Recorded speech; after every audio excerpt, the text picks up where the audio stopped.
Aí, começou a gravar, então boa tarde a todos. Estamos na qualificação da aluna Amanda Alves. Estamos aqui com o professor Tiago Rangel e o professor Ico José Dalmar. Amanda, quando você estiver pronta, você já pode iniciar aí sua apresentação.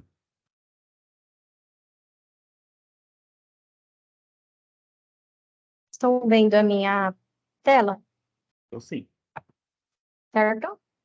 Bom, boa tarde. Meu nome é Amanda Alves Rocha, sou engenheira ambiental de formação, formada pela Universidade de Cuiabá, e atualmente mestranda em ciências ambientais também pela referida instituição de ensino. O meu trabalho a ser apresentado está intitulado como Modelagem do Fluxo de Calor no Solo, em área de pastagem no Pantanal Mato Grossense, em que tem como orientador o professor Dr. Jonathan Williams Angeski Novaes. Bom, além do solo transferir e armazenar, permitir a transferência de calor, de água, soluto e gases, ele também permite a transferência e o armazenamento de calor no solo. De acordo com o um estudo realizado por Prevadelo no ano de 1996, essa transferência de calor no solo, ela depende das propriedades térmicas e dos dados da interação meteorológica local. Então, é importante também informar que, além do fluxo de calor no solo, é também necessário entender sobre a temperatura desse corpo. Pois, a partir da temperatura do solo, a gente consegue ocorrer uma melhor germinação das sementes, um melhor desenvolvimento das espécies vegetais, ou seja, ocorre uma melhor interação ali do processo biológico do solo como um todo. Envolve desde ali a interação microbiana até mesmo do desenvolvimento dessa espécie. De uma forma mais simplificada, como estamos tratando do bioma pantanal, então, devido à importância biológica, ecológica ou climática desse bioma, muitos estudos têm sido realizados nos mais diversos contextos em toda a região. E com relação especificadamente ao clima, o objetivo principal das pesquisas estão sendo entender como ocorre, então, essa troca de energia entre a superfície pantaneira e a atmosfera. E essas trocas de energia, elas dependem, dentre outros fatores, da quantidade de radiação solar incidente e a sua interação com a superfície.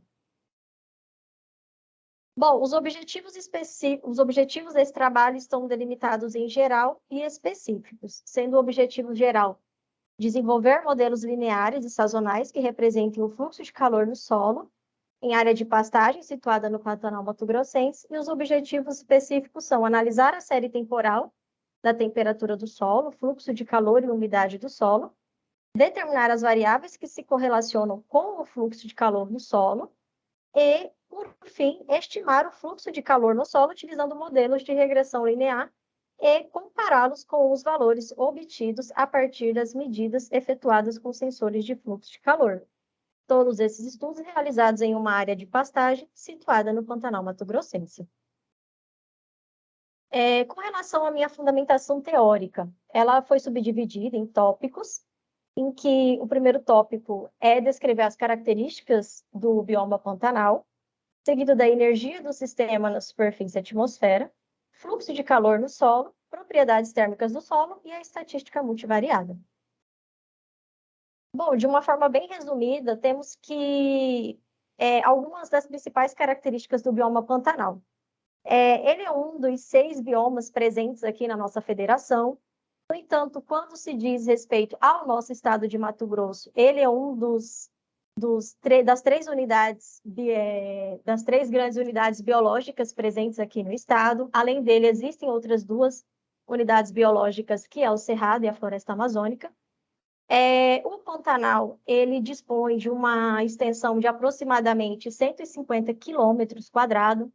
Ele é um bioma que está presente, no caso da nossa federação, nos estados do Mato Grosso e do Mato Grosso do Sul, e além disso ele ultrapassa fronteiras, por ele também abranger parte ali, também está presente na Bolívia e no Paraguai. Em menor concentração, menor em extensão, digamos assim, do que nos estados de Mato Grosso e Mato Grosso do Sul, porém, ele também avança para esses dois países. Lá ele é até denominado como Chaco. Bom, o Pantanal, como já mencionado, ele é uma maior área inundável contínua do mundo, apresenta uma fauna e flora bastante diversificada. A gente pode citar como espécies incomuns em outras regiões aqui no Pantanal, como a ariranha, o jacaré, enfim, entre várias outras espécies.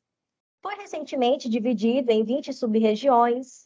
Dentre essas 20 sub-regiões, podemos destacar o Pantanal como sendo o que apresenta uma maior porcentagem, aproximadamente 11%, de acordo com a subdivisão feita ali por Abdômen e Silva, com relação à área fisiográfica do Pantanal. Além do Poconé, também destaca-se Corumbá, Cáceres, enfim. O clima é sazonal, ou seja, apresenta variações de clima chuvoso no verão e seco nos períodos de estiagem, né, períodos de frio. Dispõe, segundo a classificação climática de Köppen, entre os climas tidos como AW e BW, sendo AW um clima típico de savana e BW é árido seco. Uma das suas características principais é o impulso das cheias, que ocorre ali devido à enchente e à seca do Pantanal durante todos os anos, e também devido à baixa permeabilidade do solo, ao regime pluviométrico e também à inundação causada pelo aumento do nível d'água dos rios. Associado a essa questão do pulso de inundação e pelas enchentes que acabam cobrindo uma maior parte do solo, uma das características daquela região, com relação às características edáficas, é apresentar solos com características hidromórficas, ou seja, são solos saturados e que permanecem a maior parte do tempo cobertos por água. Além disso, é importante ressaltar a questão da degradação que vem ocorrendo nesse bioma ao longo dos anos, devido, por exemplo, à intervenção do homem, ali a partir da conversão do uso da terra, em que ocorre a supressão da vegetação. Hoje em dia, está sendo muito comum a questão da supressão ocorrer a partir das queimadas, e também a implementação de hidrovias no Rio Paraguai, que é um dos principais corpos hídricos que cobre o Pantanal mato-grossense.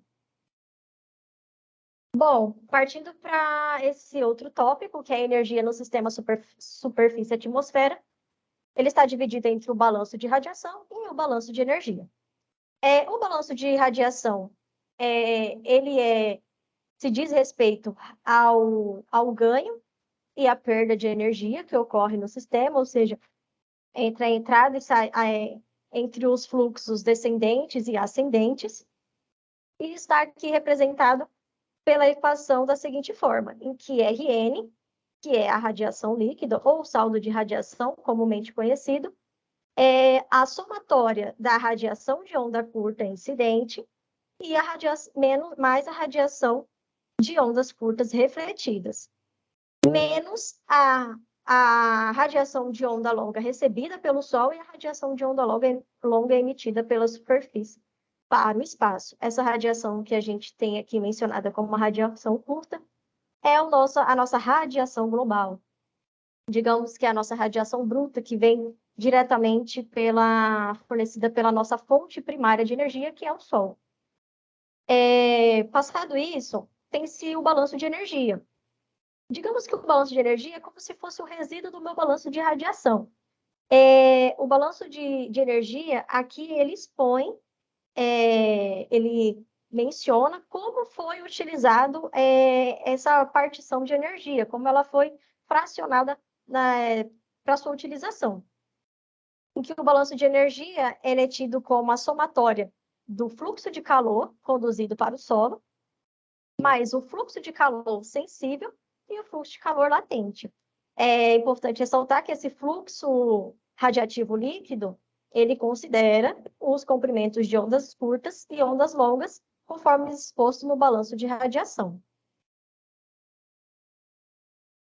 Senhor. Desculpem-me.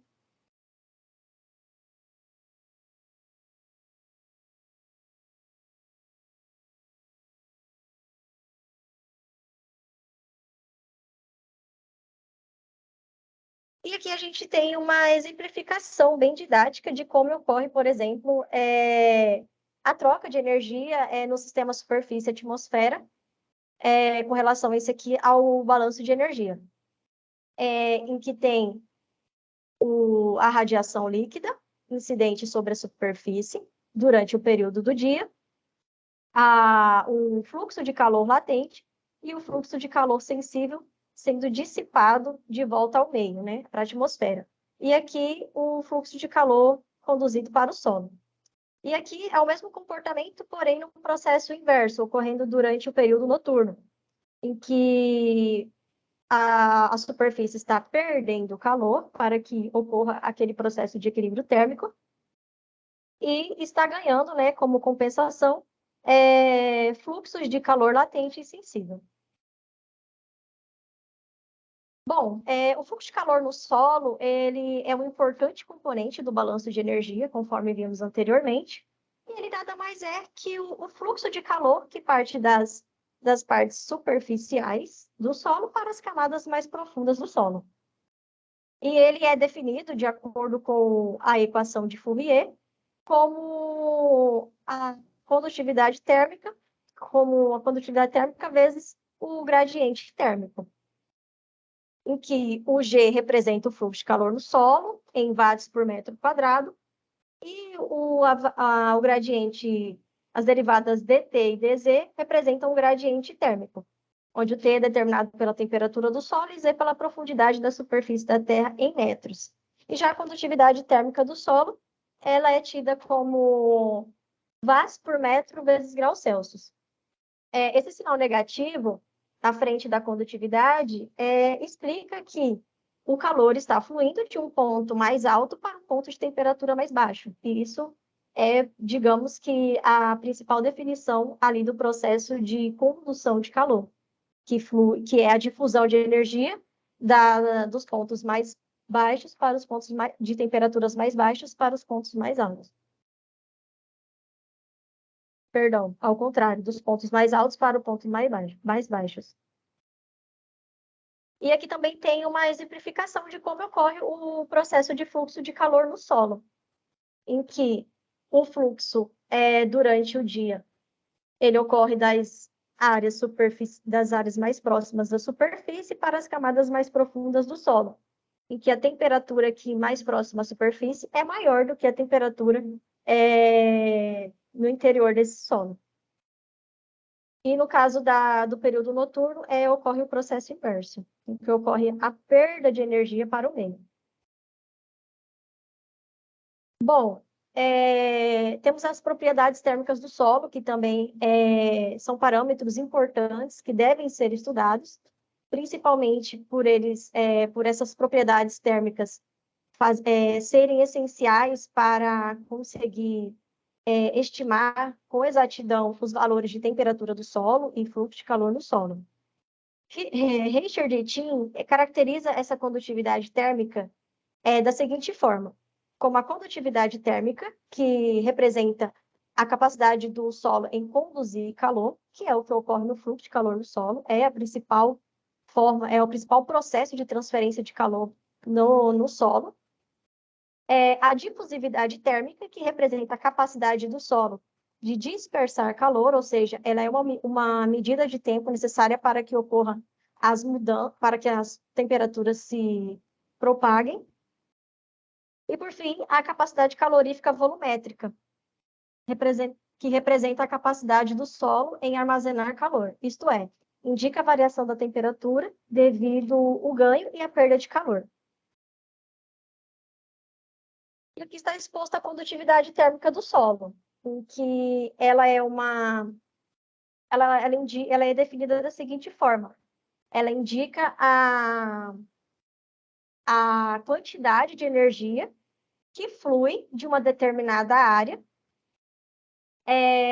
por um determinado tempo através de um gradiente térmico. E da mesma forma do fluxo de calor no solo, ela também é definida pela equação de Fourier, a qual estabelece que o fluxo de calor no solo é proporcional ao gradiente de temperatura na profundidade zero. E ela é tida aqui como unidade de medida em watts por metro vezes grau Celsius. Bom, a gente sabe que diferentes constituintes do solo apresentam uma condutividade térmica diferente.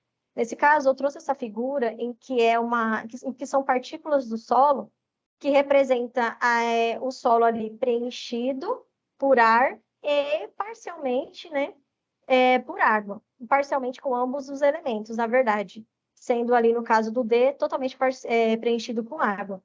Então, assim, à medida que aumenta o nível de água no solo, aumenta também a capacidade do meio em conduzir calor, tendo em vista que a condutividade térmica da água no seu estado líquido é muito maior do que a do ar. Bom, falando-se em estatística multivariada.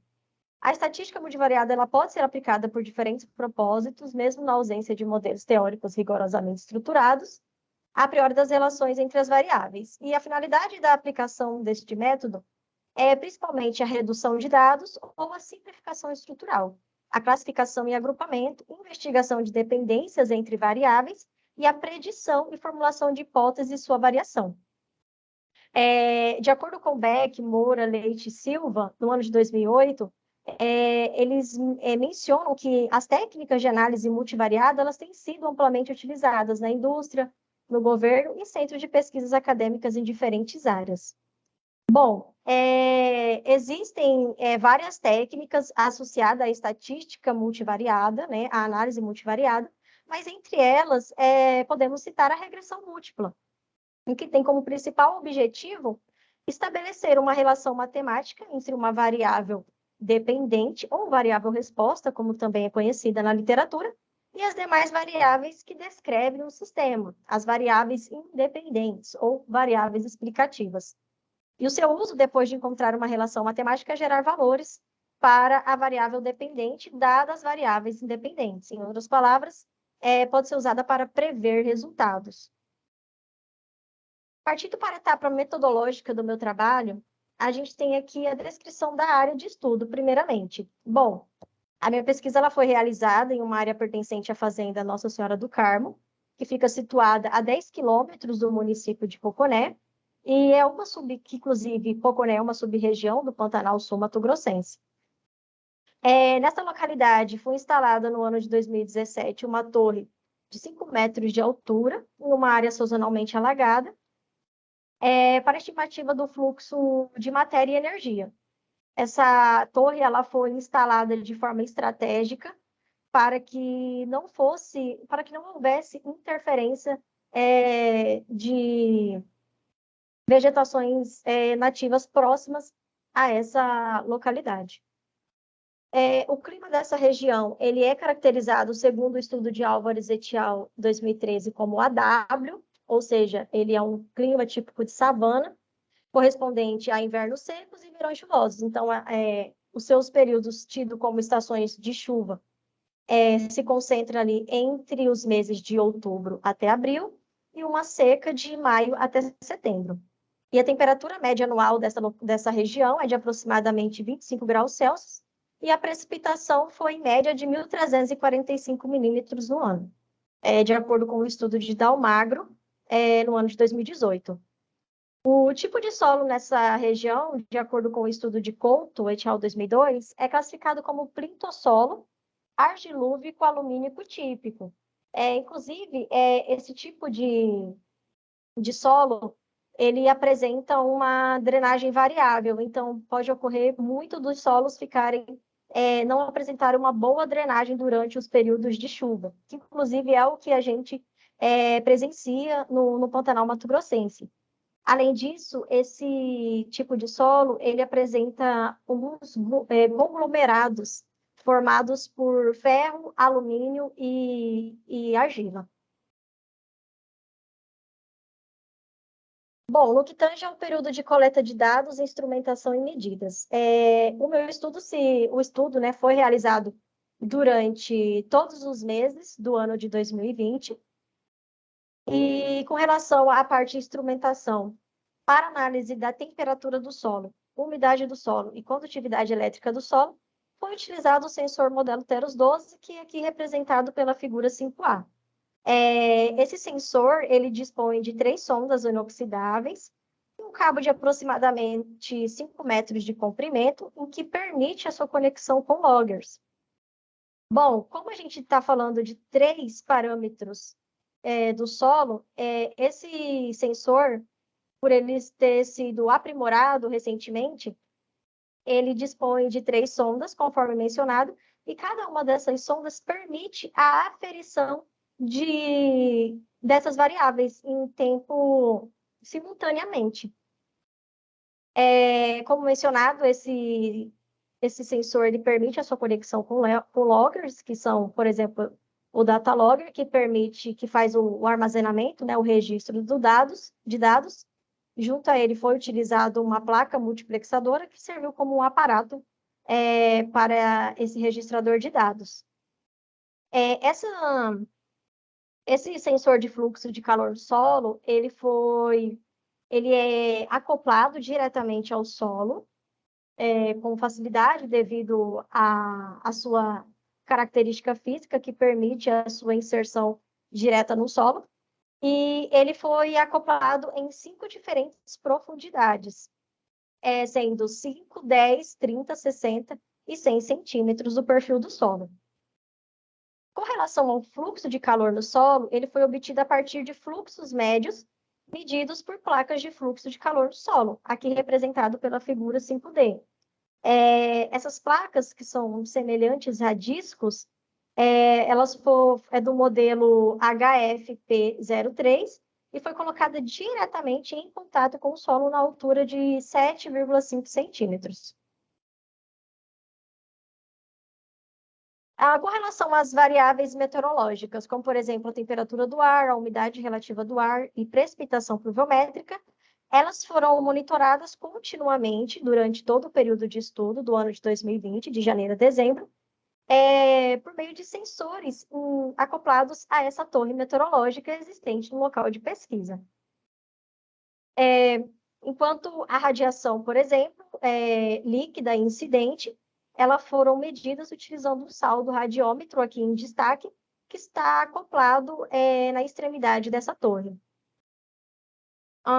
Como já mencionado, para o armazenamento desses conjuntos de dados, tanto com relação ao meteorológico quanto aos parâmetros do solo, foi utilizado um data logger para o registro desses dados, equipado com um multiplexador, cujas leituras eram registradas a cada 30 minutos durante o ano de 2020. Com relação à determinação da condutividade térmica, foi utilizada a equação de Fourier, já apresentada anteriormente, em que diz que a densidade do fluxo de calor no solo ela é proporcional ao gradiente de temperatura, na profundidade de dT/dz.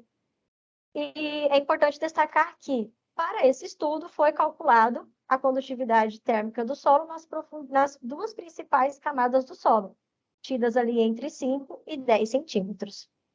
Com relação à análise estatística, com o intuito de se modelar o fluxo de calor no solo a partir de outras variáveis, fez-se a correlação de Pearson para determinar a escolha das variáveis que seriam utilizadas no modelo. Então, assim que tiveram correlação, as variáveis que apresentaram correlações significativas com o fluxo de calor no solo, foram selecionadas para se fazer a regressão linear múltipla, conforme Low-Keely, Boldbury e Snellgrove, pronunciar, e Voltubrovar et al. Em 2012, o que ambos esses autores, eles afirmam que, apesar de existir modelos não lineares, modelos lineares conseguem, de forma confiável, reproduzir o comportamento termal do solo. Bom, o meu resultado de discussão ele está subdividido em 3 principais tópicos, que é a descrição do microclima, a temperatura, condutividade térmica e fluxo de calor no solo, e, por fim, a etapa de modelagem sazonal do fluxo de calor no solo.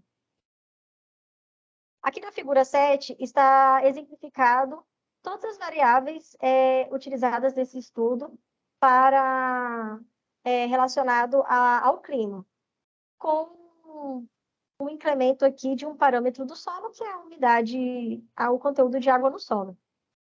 Bom, o comportamento aqui do saldo de radiação e da radiação global, eles são de acordo com a incidência de radiação solar no meio. Então, percebe-se que, olhando aqui pelo eixo X, que conforme a gente verifica a incidência de radiação solar nos 5 primeiros meses do ano, em que há uma maior incidência de radiação solar, tanto o saldo quanto a radiação global, eles permanecem elevados, ocorrendo uma diminuição durante os períodos de estiagem que não tem muita incidência de radiação solar, e que volta a aumentar ali a partir da incidência novamente de radiação solar. O mesmo percebe-se para a temperatura do ar e a umidade relativa do ar, em que ambas essas variáveis também estão relacionadas, além da incidência de radiação solar, também com a questão do regime pluviométrico, em que nos períodos em que há um maior nível de precipitação pluviométrica, há também um maior acúmulo de vapor d'água na atmosfera, então a umidade relativa do ar é maior, e também a temperatura se eleva. E, consequentemente, conforme ocorre a diminuição da precipitação pluviométrica, diminui a questão da umidade relativa do ar, e também, como estamos em um período de estiagem, uma menor incidência de radiação solar, ocorre uma diminuição da temperatura do ar. E que, da mesma forma, elevam-se novamente com o início das chuvas na região do Pantanal. A umidade do solo aqui também apresenta um comportamento, um padrão, melhor dizendo, muito semelhante às demais variáveis, em que é notório, por exemplo, a questão da diminuição do conteúdo de água no solo durante o período de estiagem e o teu aumento durante os períodos de precipitação pluviométrica. Bom, na figura 8 está representado a temperatura do solo nas 5 diferentes profundidades. E percebe-se com certeza que a temperatura do solo é maior nas 2 primeiras camadas do solo, e conforme avança, né, a profundidade, ocorre ali uma defasagem nesse parâmetro. A questão das temperaturas serem maiores ou menores próximos às camadas superficiais do solo é porque essas camadas estão mais propícias a variações rápidas entre o ganho e a perda de energia que ocorre nessa superfície, diferente do que ocorre nas camadas mais profundas do solo, em que o pico dessa variação entre máximo e mínimo ocorre de uma maneira muito mais lenta do que a observada durante as camadas mais próximas da superfície do solo. E aqui a gente tem uma média da condutividade térmica do solo, analisada de forma mensal, e uma média horária do fluxo de calor no solo. Também, aqui nesse caso, já foi relacionado as 2 primeiras profundidades do solo, que é de 5 e 10 centímetros. Percebe-se que, com o aumento, né, do conteúdo de água no solo, aumenta-se a condutividade térmica do solo também. Lembrando que a água apresenta uma condutividade térmica maior que a do ar. No entanto, aqui nesse caso ocorreu a menor condutividade térmica analisada foi durante o mês de janeiro, mesmo esse mês sendo caracterizado como um período chuvoso para essa região. O que pode ter levado a essa defasagem em relação aos demais meses foi provavelmente durante um período sem chuva que foi suficiente para secar esse solo e, consequentemente, afetar a condutividade térmica dele. Com relação ao fluxo de calor no solo, como a condutividade térmica ela acaba induzindo a propagação de energia dentro desse solo, consequentemente, por consequente, os maiores fluxos observados para esse estudo ocorreram nos 2 últimos períodos do ano, assim como a condutividade térmica.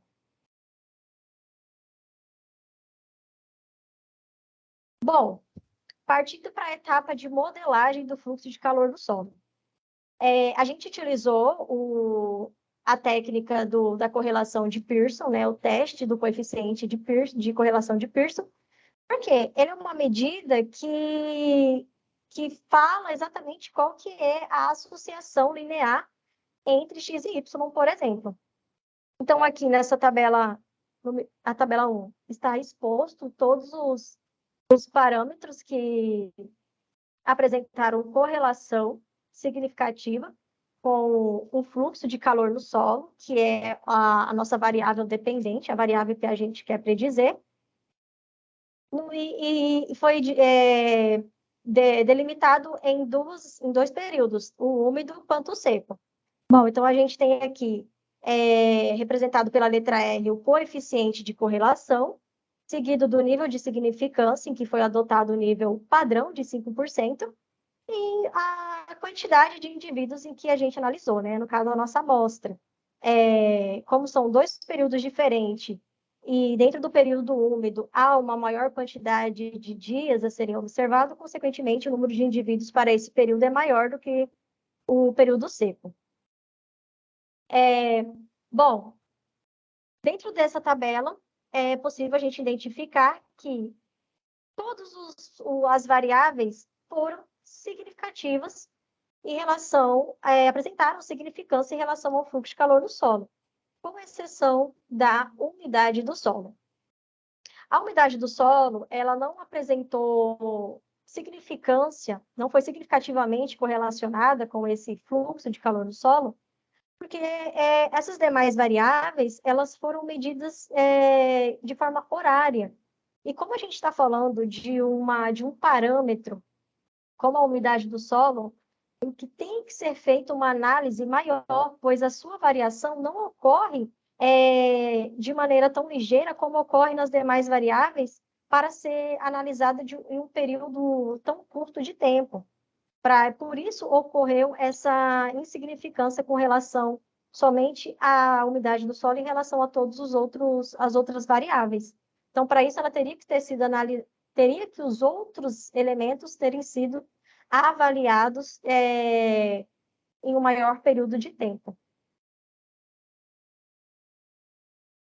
Bom, feito esse afunilamento em que com o coeficiente de correlação de Pearson a gente conseguiu identificar quais as variáveis apresentaram associação com o fluxo de calor do solo, utilizou-se o método de regressão linear múltipla, porque a gente está analisando mais de uma variável ao mesmo tempo, então é uma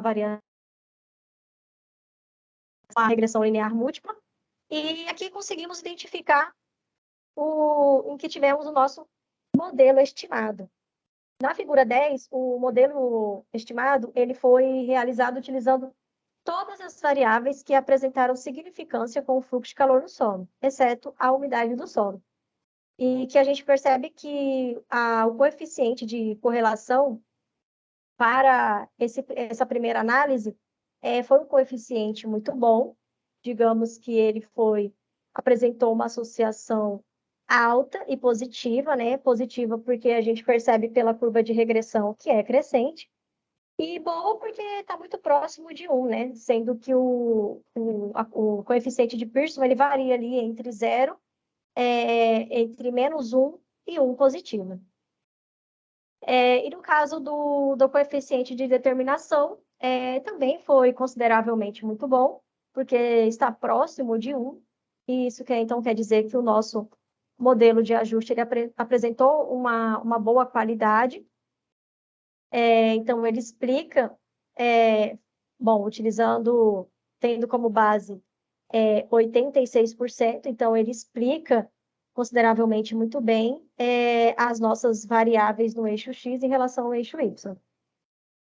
Em seguida, percebeu-se que foi excluído aquelas variáveis que não foram significativas, e com isso foi definido um novo modelo de regressão, foi feita uma nova análise de regressão linear, mantendo somente agora aquelas variáveis que apresentaram significância em relação ao fluxo de calor no solo.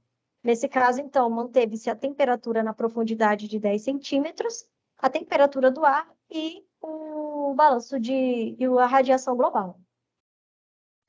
Inclusive, houve uma diminuição, mas muito ínfima em relação ao coeficiente de correlação de Pearson, e também uma diminuição também muito pequena em relação ao coeficiente de determinação. Então, aqui estão expostos ao modelo de regressão para o período úmido. Agora será apresentado essa mesma análise, porém, levando-se em consideração o período seco.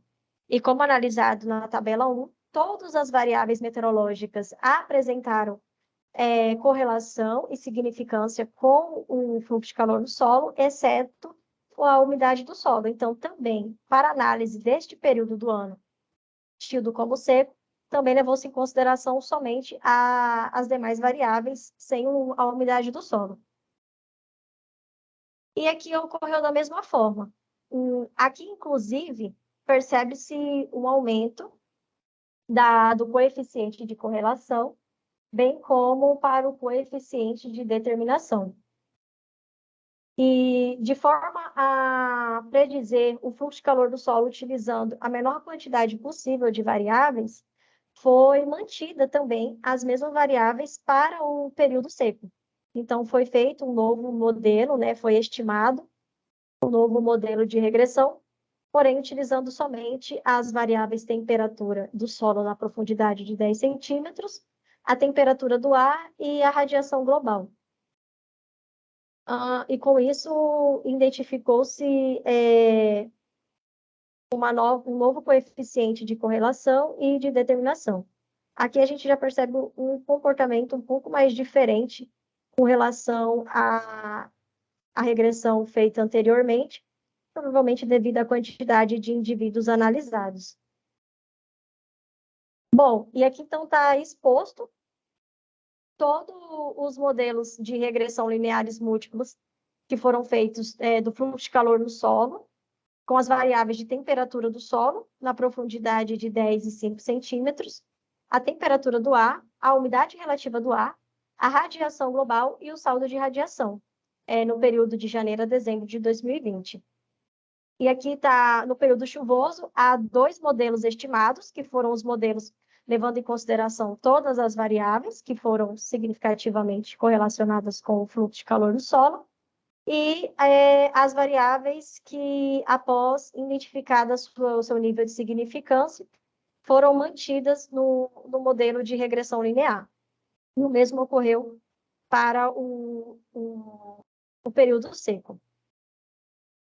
Aqui também está exposto o coeficiente de determinação e o coeficiente de correlação, em que aqui é mais possível identificar como o período seco apresentou um coeficiente de correlação maior do que no período chuvoso, e o mesmo é observado para o coeficiente de correlação. Então, podemos dizer aqui que, se fôssemos arredondar, 91% da variação do fluxo de calor no solo aferido em campo foi explicado pela variação das minhas variáveis temperatura do solo, na profundidade de 10 centímetros, temperatura do ar e radiação global, considerando o nosso modelo de regressão linear. Portanto, caracterizou-se o comportamento termal do solo de uma pastagem sazonalmente alagada no Pantanal Mato Grossense, analisando as variações horárias da temperatura do solo para a profundidade de até 1 metro e determinando a média mensal da condutividade térmica durante o ano de 2020. Também foram elaborados modelos sazonais lineares multivariados de fluxo de calor no solo e, a partir da comparação dos resultados modelados com os dados aferidos em campo, conclui-se que esse tipo de modelagem pode reproduzir com boa aproximação o comportamento do fluxo de calor no solo para o período de solo úmido e seco, utilizando as variáveis temperatura do ar, temperatura do solo e radiação global para qualquer momento do dia.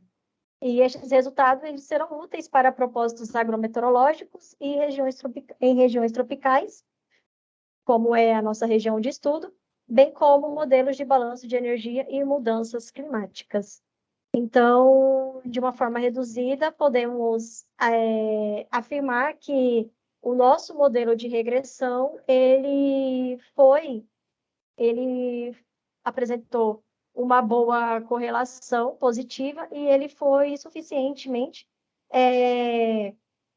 possível predizer os valores de fluxo de calor no solo, considerando essas 3 variáveis, que é a temperatura do ar, a temperatura do solo e a radiação global. Aqui estão os autores utilizados para a elaboração dessa apresentação. E o meu muito obrigada.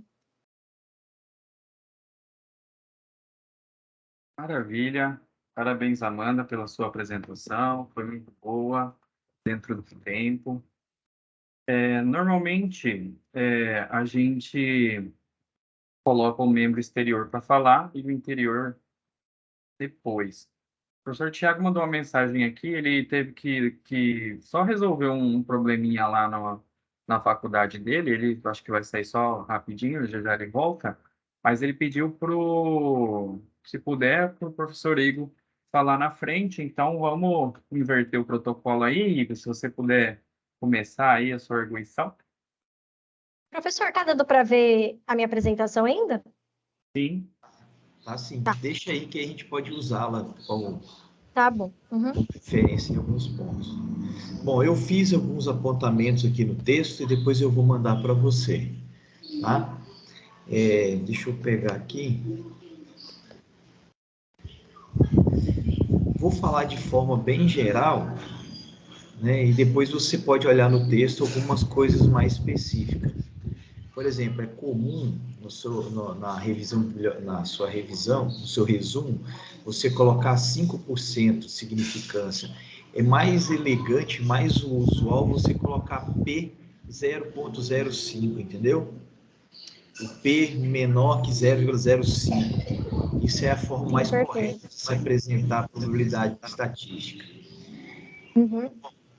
E quando eu vou falar de forma geral, com relação à ideia do seu trabalho. Primeiro, assim, é legal, é importante a gente tentar fazer esse tipo de análise, pelo menos para G, né? Tem um artigo publicado recentemente por um grupo de pesquisadores, né, do Brasil, que eles fizeram um artigo modelando através de imagens satélite o valor de G da América do Sul inteiro. Então, seria interessante você dar uma olhada nesse artigo, até mesmo para usar como referência, porque é bacana, você está modelando com dados medidos de torre, tentando achar quais as variáveis que possam ser usadas para você modelar o G. Os caras estão usando imagens satélite para modelar o espaço inteiro da América do Sul. Então, dá uma olhada no trabalho deles e ver se dá para usar isso encaixar isso dentro do seu trabalho, mesmo para dar mais importância no seu trabalho, porque às vezes os caras usam isso e precisam de dados para modelar, entendeu? E eles usaram dados de torres também. Então, eles usaram dados de torre e dados de imagens satélite para fazer isso. Então, às vezes, você dá uma olhada no artigo deles, é bacana para você ajustar o seu artigo e o seu trabalho para ficar até mesmo mais contemporâneo, entendeu? Porque esse artigo saiu, acho que 1 ano atrás. Então, dá uma atualizada na sua revisão bibliográfica. A outra coisa, de forma geral, é tipo assim, eu tenho algumas coisas que você começa a introduzir, né, na sua problemática, explicando o que está acontecendo no Pantanal e o que isso pode acontecer em termos de fluxo de calor, porque o que todo mundo espera, apesar do seu trabalho vou achar variáveis para modelar uma curva para estimar G. E aí o cara não precisa mais instalar sensor de fluxo de calor no solo, mas ele pode usar essa curva para então modelar grandes áreas usando aí as variáveis que você encontrou que foram significativas, temperatura do solo, temperatura do ar e radiação, né? Mas aí, o que acontece? Isso é o cerne do seu trabalho, mas a gente tem que sempre fazer aquele exercício, por que eu estou fazendo esse trabalho, entendeu? Qual que é a importância, não só, isso que você está fazendo é só para um lado científico duro, mas qual que é o outro lado social para esse trabalho? O que eu vou ajudar a responder, né?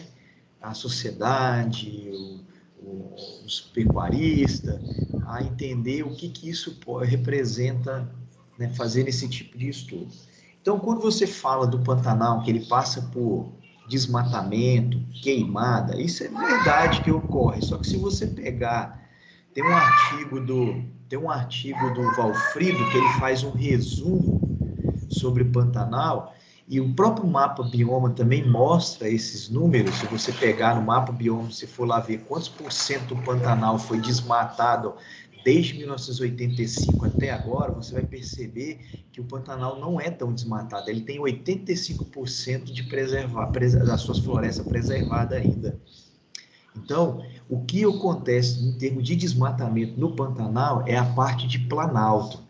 Então, quando você falar de desmatamento, tenta separar o que é planalto e o que é planície. Planalto é aquela região, a bordadura do Pantanal. E isso sim está sofrendo uma pressão enorme por desmatamento. Ali a taxa de desmatamento é altíssima. E aí entra um outro problema, que são a cabeceira das águas, das nascentes dos rios que vão para dentro do Pantanal. Então, se desmata lá, vai diminuir a água no Pantanal, a soreamento aumenta, e aí você muda esse balanço hídrico desse lugar. E o balanço hídrico mudando, você muda provavelmente o G, que é o fluxo de calor no solo. Entendeu? Sim. Bom, então pensando nisso, tenta dar uma olhada, eu vou te mandar esse trabalho também para você pensar um pouco nisso daí. Agradeço, professor. Para você dar uma contextualizada melhor na sua problemática, entendeu? Uhum. Vamos lá, então. Então, isso seria de forma mais geral, para você dar uma apresentada um pouco, uma justificativa um pouco mais forte do seu trabalho. Aí, claro, depois vem a parte de mudança climática, que você já até comentou aqui. Lá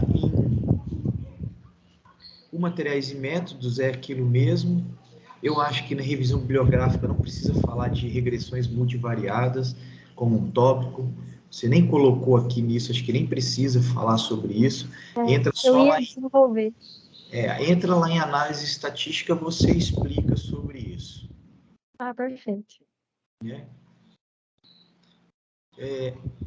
Aí, material e métodos, tem essa parte aí que eu falei para análise estatística. Nos resultados, o que eu estou sentindo é assim, você está apresentando, você gasta muito tempo só falando sobre as variações que ocorrem com seus dados. E só lá embaixo, no finalzinho, que você de fato começa a apresentar o que é o mais importante no seu resultado. Então, por exemplo, descrição das micrometeorológica, você vem falando onde que foi maior, onde que foi menor, você vem mostrando tudo isso daí, né? Mas aí você vem, depois você fala muito pouco de fato dos seus resultados, o que isso representa. Entendeu? Tipo assim, G ser maior ou menor, isso significa o quê? Isso é bom ou é ruim? O que isso significa se um produtor aumentar o número de cabeça de gado e comer todo aquele capim e deixar tudo na terra? O seu G vai aumentar ou o seu G vai diminuir? Isso significa o quê? Entende? Será que se ele manter um capim mais alto, um capim, né, ou umidade for maior ou menor ao longo do ano, o que isso é? Eu sei que não pode ficar muito especulando, mas você talvez uma discussão, colocar alguma discussão, alguma referência em cima disso, vai dar mais força no seu texto. Sim. Né? Agora, deixa eu entender essa tabela 2. Tá? Essa tabela 2 que você mostra G no úmido e G no seco. Esse 336, você fez essa regressão com dados diários? Ou como que você fez isso? Então, professor, a gente coletou todos os dados e, nesse caso, foi feito uma análise horária. Por isso, inclusive, que a umidade do solo apresentou essa insignificância com relação aos outros dados, que foram médias horárias. Mas então o seu N está estranho. Porque se você tem 336 dados, né, você fez do que você chama de período seco, úmido ou seco, no caso de úmido. Bom, se for horário... Era para ter sido maior? Nossa, com certeza, seria muito maior. Então, provavelmente eu estou confundindo, professor. Provavelmente, porque como foi feito um armazenamento de dados a cada 30 minutos e levando em consideração o dia, então são muitos dados, provavelmente a gente fez, então, uma média mensal desses dados. Também não pode ser mensal. Eu falo isso porque, assim, bom, se você usou média diária, então você deveria usar, se você fez dentro de um ano, se você separou dentro de um ano o que é úmido, o que é seco, a soma dos N's teria que dar 365. Sim. Né? Ali não está dando 300, aí, mas eu posso ter arrancado dado aqui, então eu não entendi esse N seu. Professor, eu percebi quando a gente montou expôs os gráficos na tabela do Excel, que eu acredito que tenha ocorrido algum defeito em algum dos instrumentos e algumas partes digamos que, na verdade, foi os últimos dados do ano estão faltando. E foi, se não me engano, para o fluxo de calor no solo, aferido diretamente lá no campo, e para as duas primeiras profundidades do solo, a da temperatura, vieram faltando. Não, tudo bem, não tem problema se está faltando ou não, porque você está fazendo um modelo, certo? Então, se está faltando, não tem problema, você só tem que separar. Se você está querendo usar úmido e seco, você tem que ter um conjunto de dados bem representados para úmido e um conjunto de dados que representa o período seco. Não precisa ter dados o ano inteiro, concorda? Uhum. Mas, assim, para mim está um pouco confuso. Você tem que explicar melhor o que é esse 36. Se você fez a regressão, está sendo feita com dados horários, se você fez com dados diários, porque quando você envolve dados diários, isso é importante dizer, porque, assim, você concorda que durante o dia chega a radiação, 6 horas da manhã, chega a radiação, vai esquentando, faz de conta que não tem nuvem. Certo? Um dia bem claro, chega a radiação, esquenta. Quando dá 6 horas, o sol desaparece, para de chegar a radiação. Você tem mais 12 horas, né? Vamos botar se o dia exatamente noite, dia 12, 6 horas. Você vai ter ali, né? O período de sem sol. Então, aquela energia que está chegando, agora ela faz o inverso, ela está perdendo. Então, quando você faz uma média diária, isso, se você fizer um balanço, vai dar para dar quase zero do que entra e o que sai, na teoria, né? Sim. É claro que aí depende, equilíbrio. Depende das características do solo, e aí vem um monte de coisa. Mas aí, então, porque assim, me chama atenção isso, porque o diário vai dar uma coisa. Eu não sei o que isso representa. Quando você pega os dados horários, você vê que o horário, você vê muito esse efeito nas primeiras camadas. Talvez você tenha uma representatividade para dar uma diferença na regressão maior quando você faz o horário. Ô, Igor, eu abri as planilhas aqui para conferir da onde que foi o 336. É média horária. E aí, só que é média horária mensal. Então, cada mês vai ter 24 dados. Entendi. Não, mais que 24, acho que vai ter 48 porque está de meia em meia hora. De meia hora. Aí vai ser 48 dados vezes a quantidade de mês do período. Aí o chuvoso ficou um pouquinho mais que o seco, por isso que está 336 e o outro ficou 240. Mas Não, a questão do úmido é só por correlação à quantidade de meses, né, professor? Que apresenta, que caracteriza como úmido. Eu acho que tem 48 dados por mês. Então, tipo, o janeiro vai ter a média de todas as 0 hora, todas as 0,30, 1 hora, e aí daí que saiu o 336. entendi. Mas assim, então tem que deixar um pouco mais com explicado da onde que veio esse N aí. Senão pode gerar uma confusão, entendeu? Entendi, professor.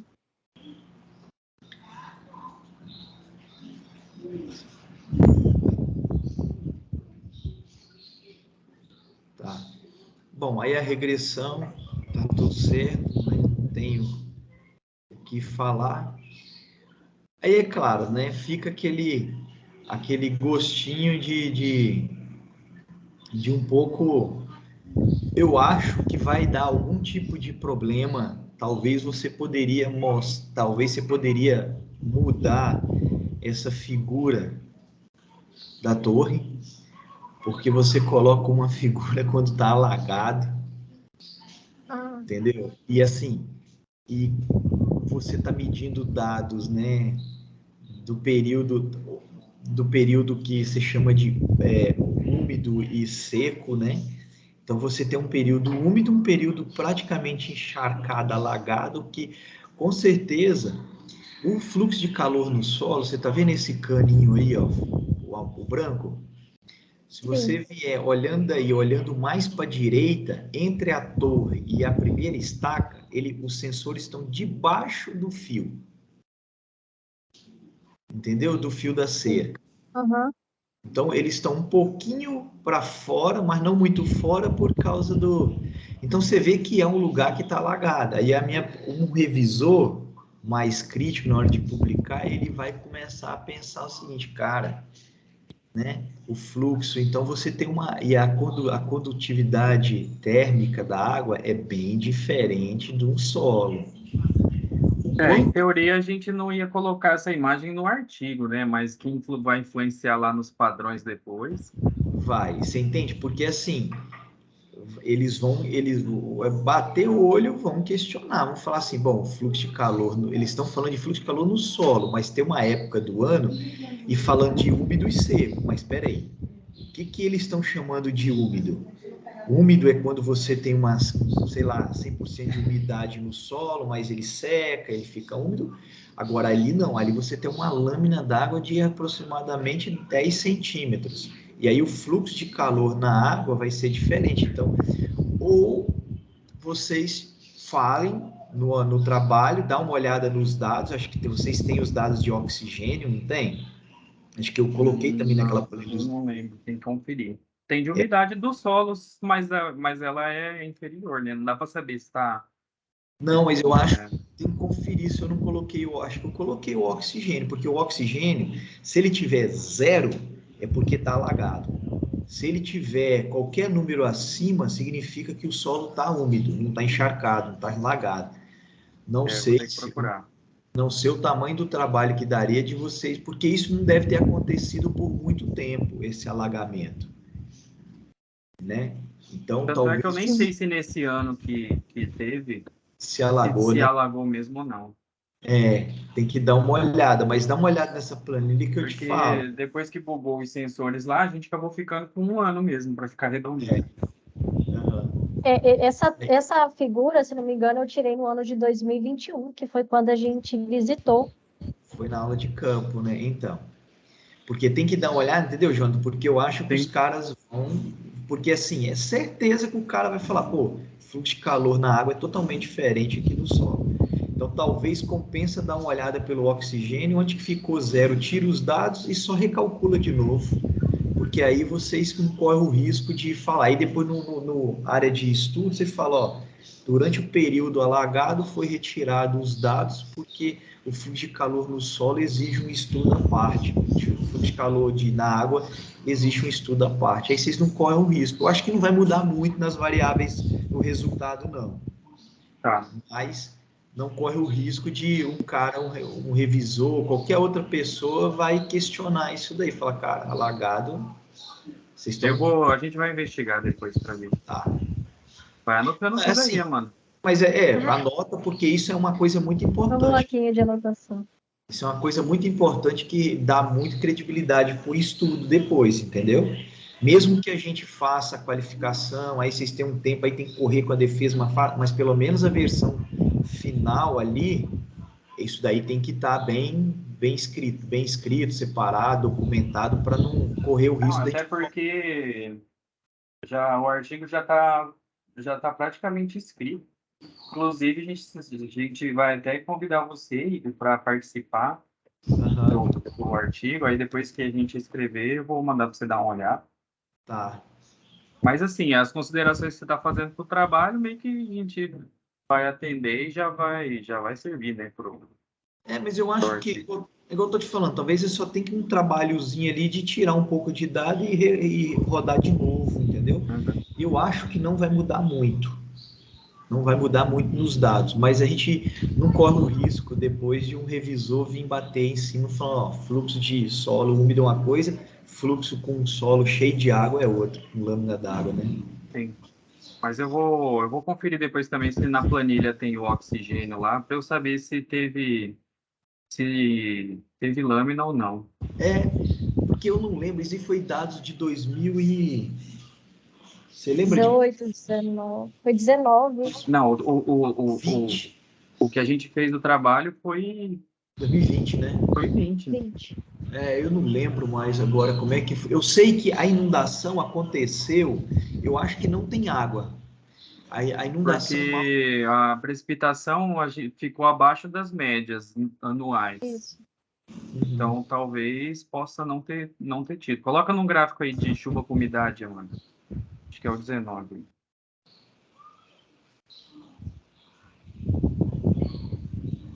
Aí, na hora da somatória, acho que não deu nem 1000.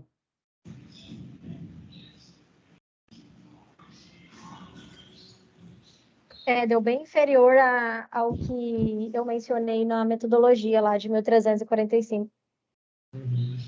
O artigo que você citou é do IB, o Sim. Dalmagro lá. Mas isso aí foi... Isso daí era de outro ano. Mas esse daí foi lá na Baía das 2018. Era outro lugar do Pantanal, né? Baía das Pedras. Mas eu coloquei aqui na revisão que eu fiz o DOI do artigo que saiu agora da pastagem. Então já atualiza. Já atualiza isso daí já. Que já tem um artigo dali.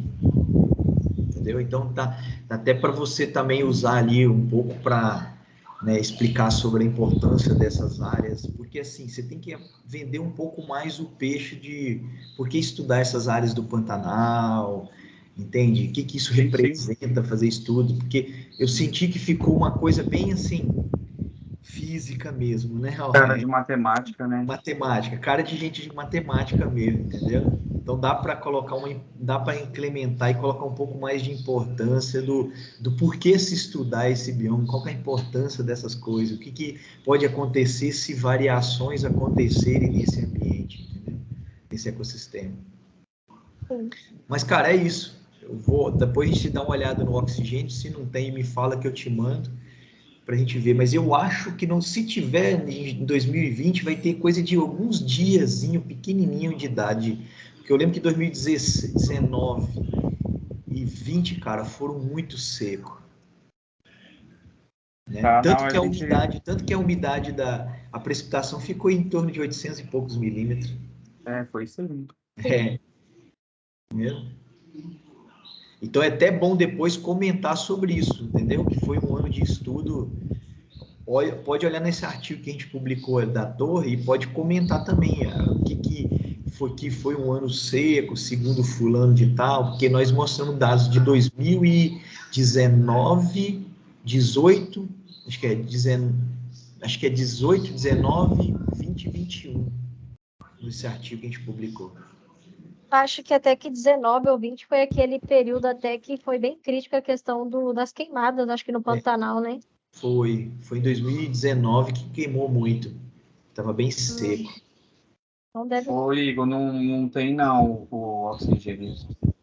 Nossa, cara, então eu vou achar e te mando, então. Acabei de abrir aqui.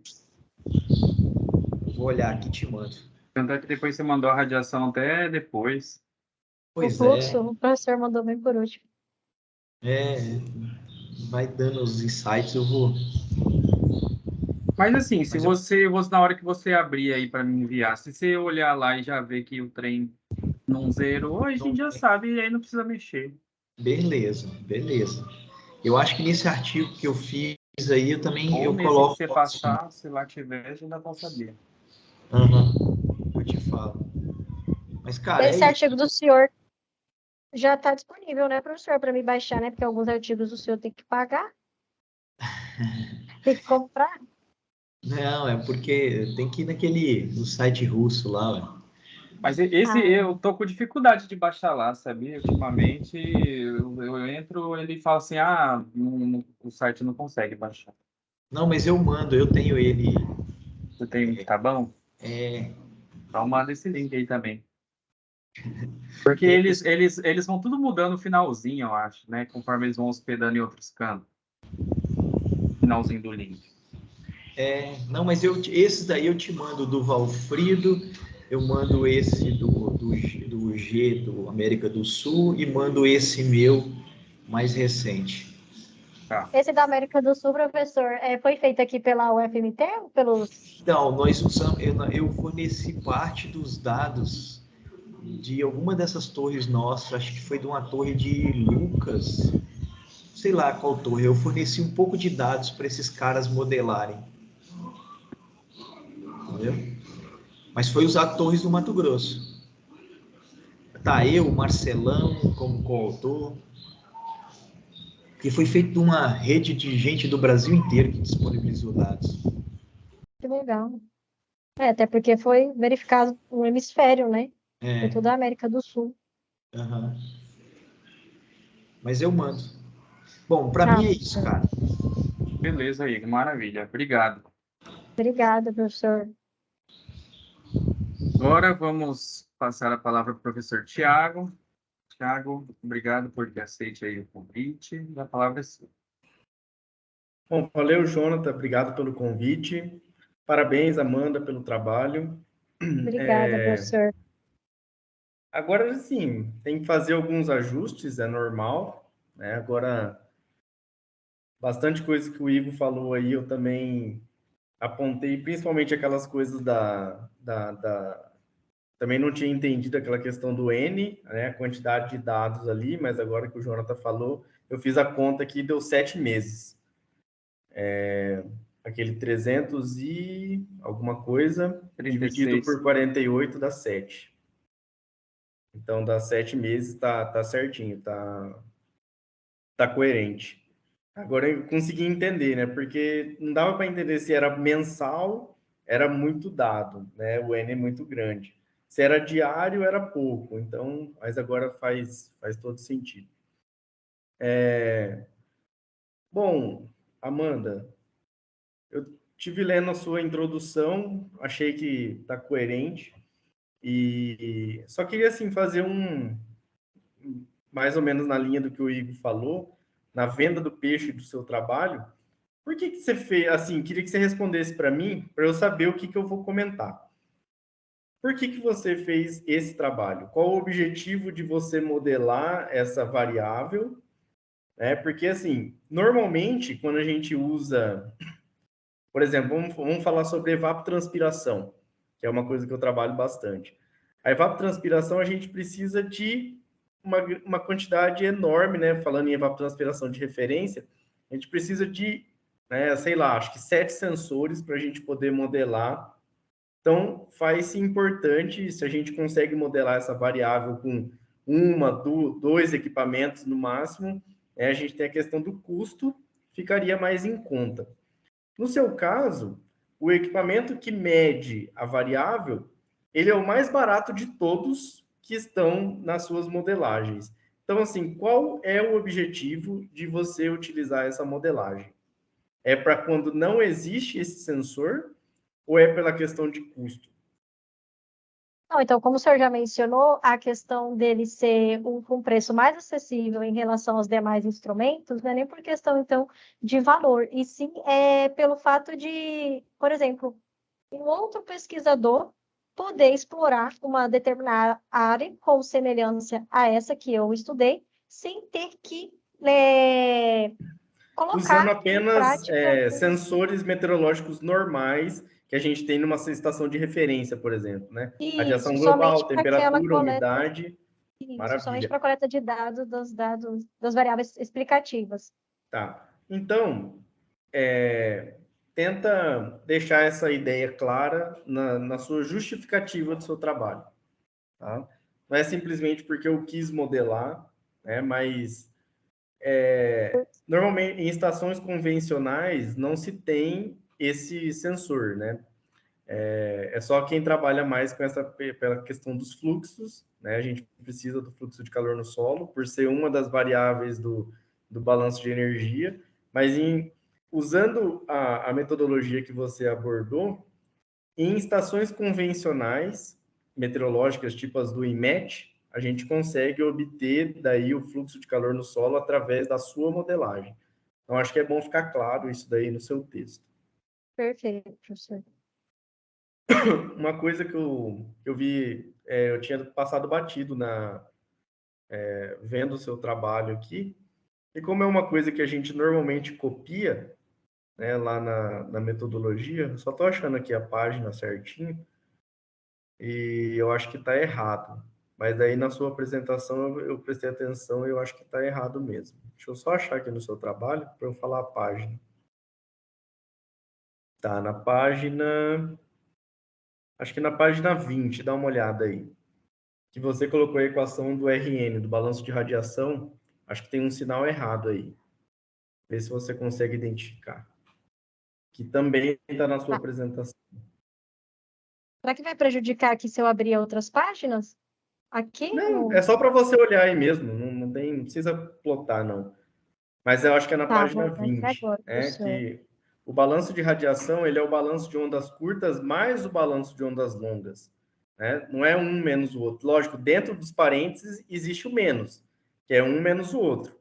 Mas é o balanço de ondas curtas mais o balanço de ondas longas. Tá um pouco antes disso.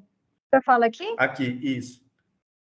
Tá vendo aqui esse menos no meio da equação aí? Sim. Ah, Se não você aplicar subtrai o esse valor. menos nos L's aqui, vai dar o sentido contrário. Né? Vai ser menos o que está entrando e menos o que está saindo. Então, não tem mais. Né? Então, é mais aqui fora dos parênteses, né? E menos aqui dentro. No balanço de ondas longas. Ó, Ou em tudo, ó. RN é em igual tudo, a verdade. K. Então, ó, tem outro sinal errado aqui, ó. Deveria ser K menos K e L menos L. É K entrando menos K saindo, certo? Sim, K entrando menos K saindo. Aí era Que para tá ser mais aí. mais. Aí mais L entrando menos L saindo. Sim, aham. Entendeu? E isso também está Entendi. errado no seu Word. Então dá A uma gente até comentou conferida. também para ela até atualizar a anotação, porque depois a gente vai chamar de RG lá na frente. E aqui tá K, Também acho que é para melhor ficar, usar RG. para ficar, não, RG menos RRG. É só questão de sinal mesmo. Porque, assim, fisicamente está incoerente esse. Até na legenda, professor, se o senhor verificar aí, eu esqueci de mencionar que era a radiação de onda curta. Eu Ah, verifiquei tá. depois. Lá no Word você está falando, né? Aham. Tá. E aí eu fiz algumas correções também, Amanda. Tinha bastante palavrinha errada, mas isso aí depois eu mando para você e você faz a correção. Tá? Vou abrir aqui novamente. Eu vi depois, professor. Não, não tem problema, isso aí passa mesmo. Deixa eu só ver aqui dos comentários que eu fiz.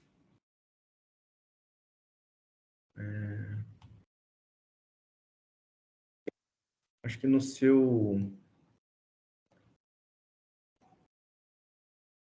É indicar o nível de confiança lá no seu resumo, que você fala que não foi significativo, mas não indica qual nível de significância. No resumo? No resumo. Ah, tá. Eu vou mandar para você depois, lá tá indicado certinho a parte que... assim, tomar cuidado com essa parte de estatística.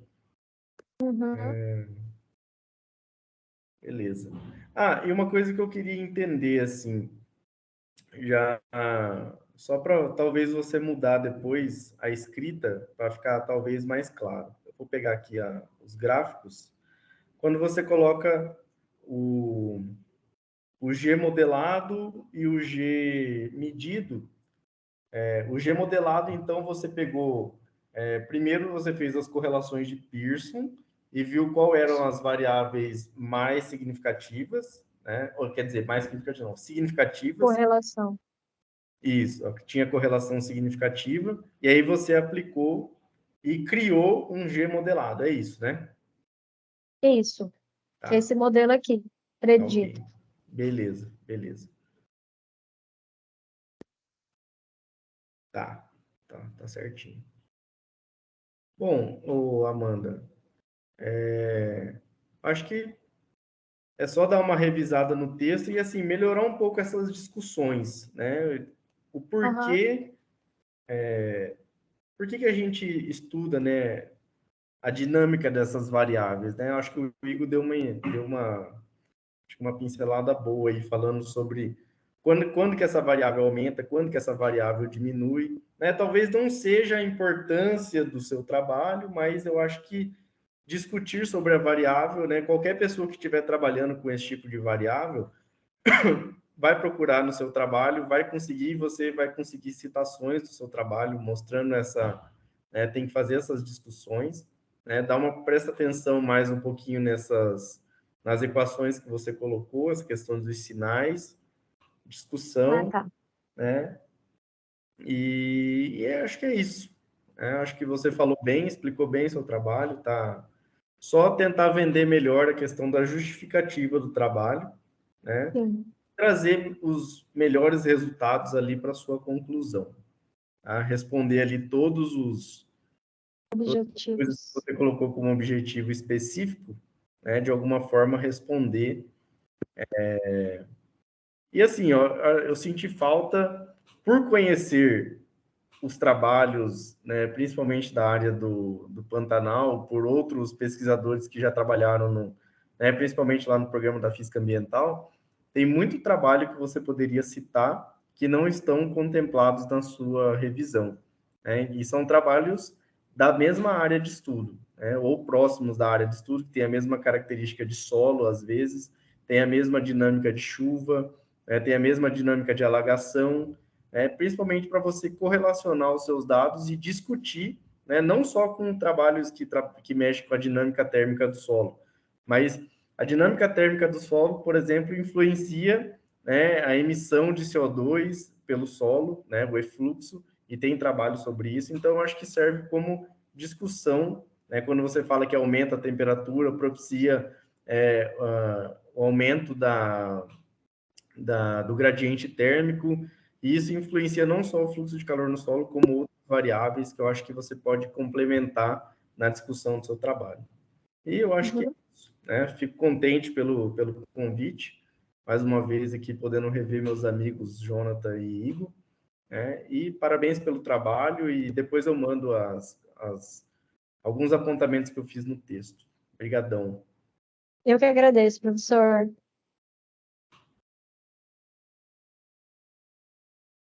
Tiago, obrigado novamente pela ajuda. Com certeza a gente vai aí estar atendendo aí suas sugestões. E, Amanda, agora a gente vai fazer a nossa reunião. Peço para você dar uma licencinha Aí daqui a pouco eu te chamo lá no WhatsApp Tá bom, professor. para a gravação.